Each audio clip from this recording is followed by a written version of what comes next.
All right, so at this point, we're going to look at 5 different situations, 5 cases in which we can write equations. So I'm going to put 5 cases when writing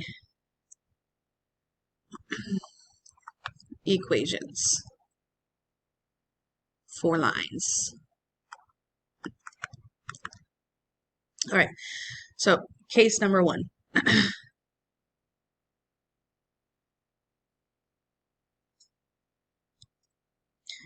Slope and y-intercept are given.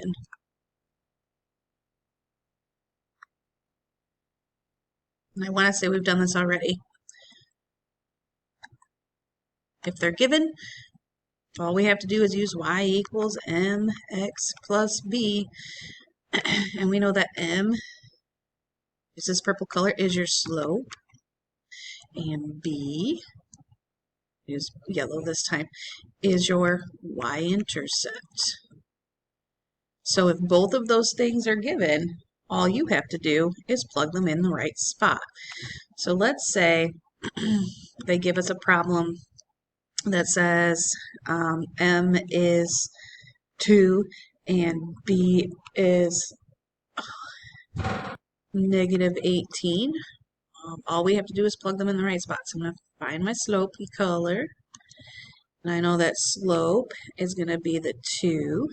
And my y-intercept is going to be this negative 18. So when I go to write my equation,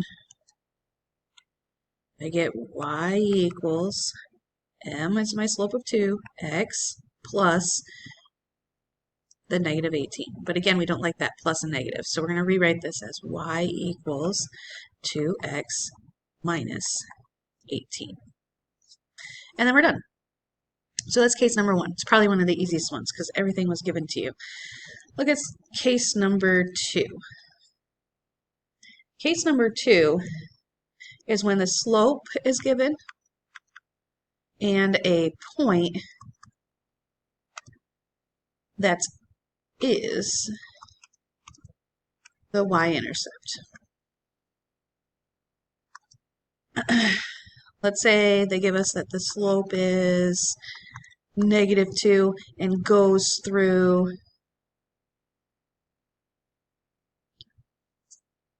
0, 3. Okay, now I'm telling you that they give you the y-intercept. How do we know that? Well, we know that because y-intercepts are always found when x is 0. So in this case, your point's in x, y. Oh wait, x is 0 here. So it's telling me that my y-intercept is 3. So they're telling me my slope is negative 2, and it's got to go through 3 at the y-intercept. So again, we'll use this y equals mx plus b. My slope is this negative 2, and this y-intercept will go in for b. So I get y equals negative 2x plus 3. And again, we know that this is the y-intercept because, I'll put this down.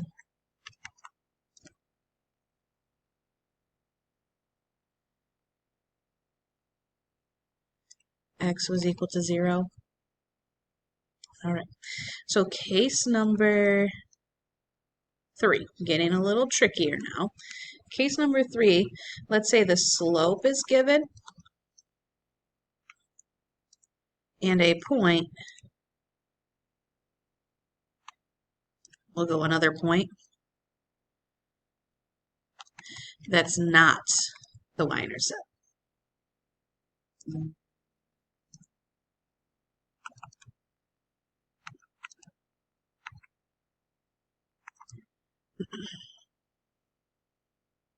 Okay, so let's say the slope is 3 and goes through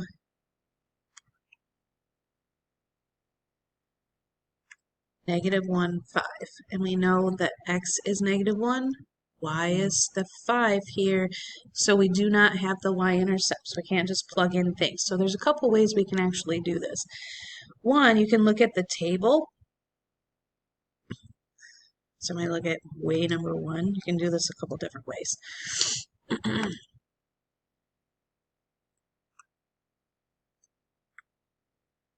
Okay, so if I were to set up a table, we know at -1 it's 5, then we have 0 and then 1. Okay, and we know that we find our y-intercept when x is 0, so we don't have to go very far. My slope tells me that I need to go up 3 for every 1. This is your rise, which we find in our y's, and your run, which you find in your x's. Okay, so if I get my slope color, it's telling me that every time I run 1 in the x, so if I go up 1 in the x, I have to go up 3 in the y. So this is 5 plus 3 gives me 8, and then 8 plus 3 would give me 11. It's going up 3 for every 1 in my table. And so now that I look at my y-intercept, oh, there it is. This is my y-intercept. And we know it's the y-intercept because x is 0. Okay, so when I go to write my equation, and y equals mx plus b, I get y equals my m, which they gave me was 3, x plus the y-intercept, which we just found was 8. Okay, so that was way number 1. Let's look at way number 2. So if you like making a table, go ahead and do it. But way number 2 may be a little bit faster. Okay, way number 2 would be the equation way, which is probably one of my favorites. Okay, so the equation way, you just have to solve for your y-intercept. Okay, and this is why we did our solving equations. So I'm going to start with this y equals mx plus b, and I'm going to fill in what I know. Right now I know that my slope is 3 times the variable x plus my y-intercept, which again, I don't know what that is. But they did give me some information to help me solve for my variable b. So if you take a look in this equation, they gave me -1, 5. -1 was the x, y was the 5. So if I were to put that information in here, if I were to say, all right, y was the 5, and then I have my slope times the variable x, which was -1.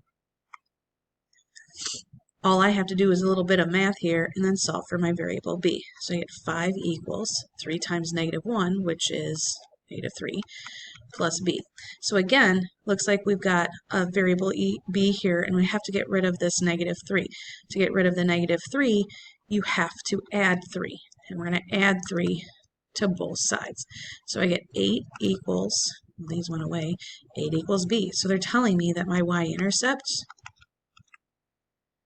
is 8. That's exactly what we came up with using the table. We just used the point that they gave us. The point was -1, 5. So all I did was put -1 in for x, 5 in for y.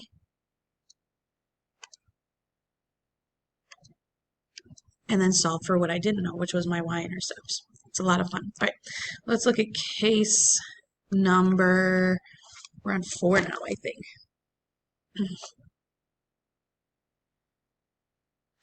Okay, case number 4, it's a little trickier yet. So let's say 2 points are given.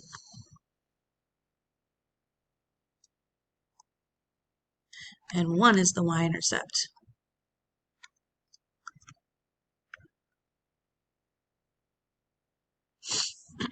So for example, if I tell us to write an equation for a line that goes through 0, 6 and 2, 12, okay? We know which one is the y-intercept, and we know this one is the y-intercept because x is 0. All right, but I don't know what my slope is now. So you have a couple ways we can do this too. We'll look at the table way to begin with, which I really do enjoy the table way because it keeps things nice and organized for us. So 0, 6, and then 2, 12. Okay, again, you're looking at your slope, which is your rise to run ratio, or the change in y over the change in x. Let's look at what happens here. Y's, from 6 to 12, you went up 6. and then 0 to 2, you went up 2. Well, 6 over 2 gives me a slope of 3. All right, well, I've got my slope, I've got my y-intercept. All I have to do now is write the equation. So I get y equals mx plus b. So I have y equals 3x plus y-intercept was 6. So this was the table way. So way number 1, when you want to find your slope, okay? There is another option that the high school uses as well. Some of you may like this. Way number 2 for finding slope is the slope formula. Your slope formula is this. It's your change in y's. You have 2 points, so you have the second y minus the first y, the change in those over your change in x's, and you have 2 x's. So when you look at your 2 points here, I'm going to put your points back up here. You had 0, 6, and 2, 12. Okay, so if you were to look at your changes in the y's, so this is, let's say, your second y, this is your first y. I want to know what's the difference in the y's. What's the difference between 6 and 12? So you have 12 minus 6 over, what's the difference in the x's? Well, this is your first x, this is your second x. So I need to know the difference between your x's, the 2 minus the 0. So when you do the little bit of math here, 12 minus 6 is 6, over 2 minus 0 is 2, 6 over 2 is 3. But again, you're taking your change in y's over your change in x's. What's the difference between 6 and 12? What's the difference between 2 and 0? That's the slope formula. Okay. All right, let's look at case number 5. Okay. Last but not least, let's say 2 points are given,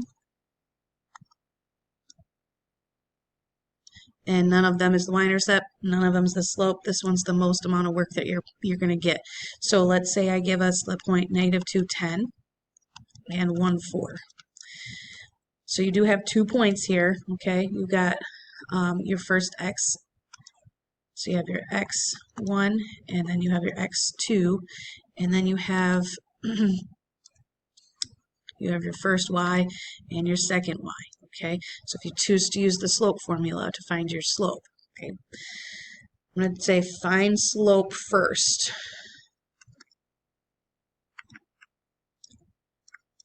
And you have a couple ways. One, you could do the table.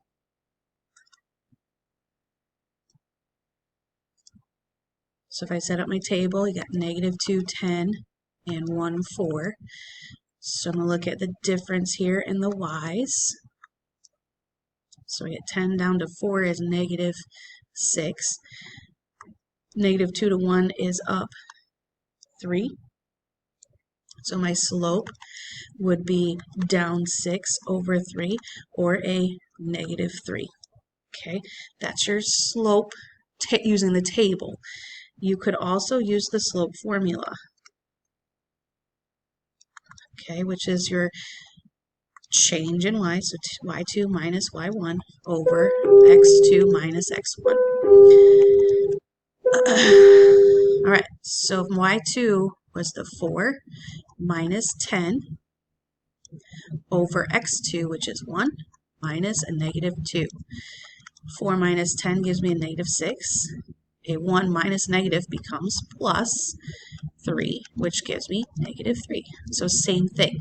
So we're finding our slope either using the table way or the formula. And then we're going to have to find the y-intercept. So I'm going to stop here so we can find our y-intercepts.